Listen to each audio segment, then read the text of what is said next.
હાડ થીજવી દેતી કડકડતી ઠંડીમાં જરૂરિયાતમંદ વ્યક્તિને ગરમ વસ્ત્રો રૂપી હૂંફ મળી રહે ત્યારે દરિદ્ર નારાયણના મુખેથી સ્વર્ગના સુખ મળ્યા જેટલો આનંદ અભિવ્યક્ત કરતા શબ્દો સરી પડે ત્યારે દાન આપનાર દાતાએ આપેલ અનુદાન અમૂલ્ય બની જાય છે। સંસ્થા દ્વારા ગરમ વસ્ત્રોના વિતરણ સમયે લાભાર્થીઓ દ્વારા આવી લાગણી વ્યક્ત કરવામાં આવી હતી।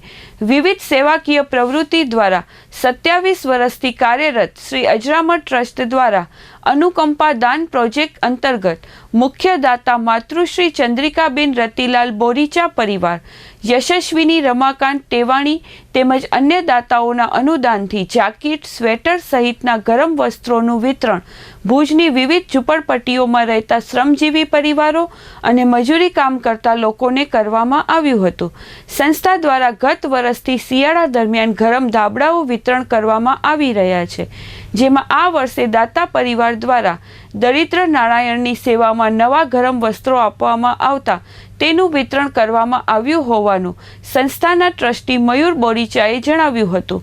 અતિ જરૂરિયાતમંદ લોકો સુધી આ ગરમ વસ્ત્રો પહોંચી રહે તે માટે ભુજ નગરપાલિકાના નગર સેવિકા રસીલાબેન પંડ્યાનો વિતરણ વ્યવસ્થામાં સહયોગ મળ્યો હતો। સંસ્થાના ટ્રસ્ટી મીનાબેન બોરીચાએ ગરમ વસ્ત્રો માટે અનુદાન આપનારા દાતાઓ પ્રત્યે આભારની લાગણી વ્યક્ત કરી હતી।